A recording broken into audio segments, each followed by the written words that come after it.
Hi, I'm Dr. Mouhab Rizkallah, and I'm a certified orthodontist here at the Braces Place. Today, I want to talk to you about tongue training. A number of orthodontic patients have problems with their bite that even an orthodontist can't correct unless they change their tongue habit. Some patients have bad tongue habits where they stick their tongues between their teeth. This causes something called an open bite. If they stick their tongues between their front teeth, they create something called an anterior open bite. If they stick their tongues between their back teeth, they create something called a posterior or lateral open bite.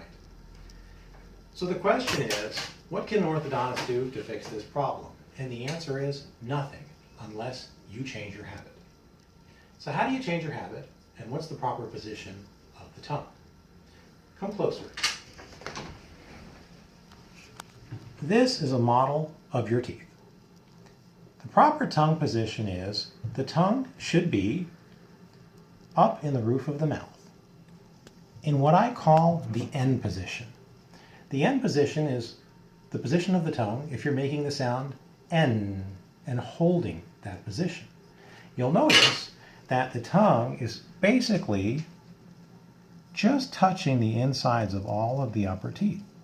The tongue is not below the biting surfaces of those teeth at any time, and it's important that the tongue is not putting any pressure on the teeth. It's only lightly touching the teeth.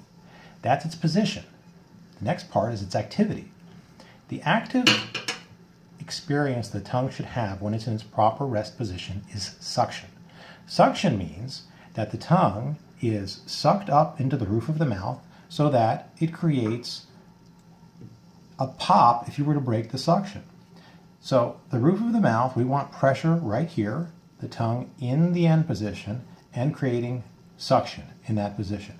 And you should be able to hold that there. Often what you need to do is create a wet palate by putting some saliva on your palate, then putting your tongue in that position, creating the N sound, suctioning, then suctioning a little bit tighter, and then holding it. And then when you're practicing, you can pop that and it'll make the sound when you're doing that. Now back up a little bit. Let's go through that a little bit together now. The process is wet your palate. Sometimes you might need to drink something. You don't need to drink much. Just get a little bit of a drop of wetness on the roof of your mouth. Then create the N sound. And then suction. Then tighten the suction.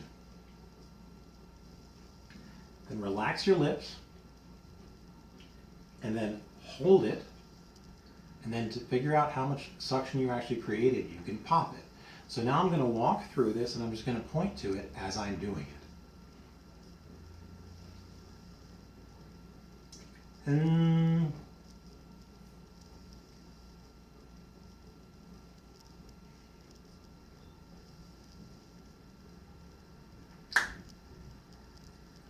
I hope that helps.